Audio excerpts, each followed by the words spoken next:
అమ్మ చెప్పండి అమ్మ, తుఫాను వచ్చే సమయంలో మీ పరిస్థితి ఏ విధంగా ఉంటుంది? తుఫాను వచ్చే సమయంలో మా పరిస్థితి చాలా భయంకరంగా ఉంటుందండి. ఏంటంటే ఇప్పుడు 40 సంవత్సరాలు అవుతుందండి నేను ఈ వీధిలో ఉండండి. ఇదే మా సొంత గ్రామం అండి, ఈ సొంత ఇల్లు అండి.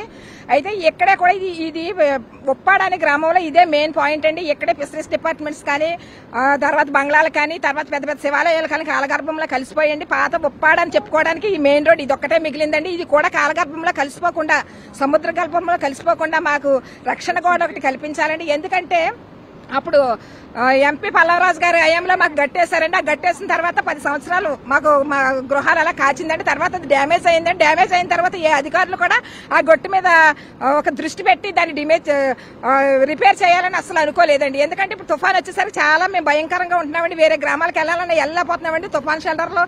తర్వాత తుఫాను బాధితుల్లో వెళ్ళాం కానండి, ఒక రోజు ఉంటామండి, రెండో రోజు భోజనం పెడతారండి, వస్తామండి. కానీ మాకు నిత్యము మాకు రక్షణ కూడా మేము ఎప్పుడు ఇదే పరిస్థితుల్లో ఉండం కదండి. మాకు రక్షణ కూడా ముఖ్యమండి మాకు ఉప్పాడకి.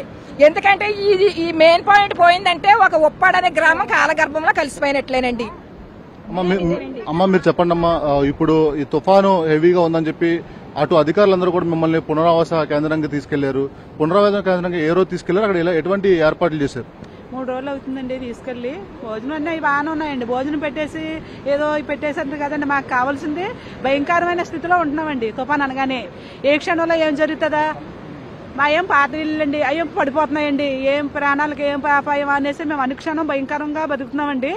స్పందించి ఏంటంటే గమ్ముని మాకు గొట్టేస్తాయి, మేము కొంచెం సంతోషంగా ఉండగలుగుతాం, ధైర్యంగా ఉండగలుగుతామండి. ప్రతి క్షణం మాకు భయం అండి. తుఫాన్ అంటే ఇంకా భయంకరమైన భయం. ప్రతి క్షణం భయంకరంగా బతుకుతున్నామండి. ఎప్పుడు వచ్చి ఇల్లు కొట్టేస్తే ఈ వారంలోనే ఉన్నాయండి మా ఇల్లు. ఇంకా అంత గురించి మరి గమ్ముని అధికారులందరూ స్పందించి మరి మాకు కావాల్సింది గొట్టు కాబట్టి గొట్టు గురించి తొందరగా చూస్తే బాగుంటుందండి.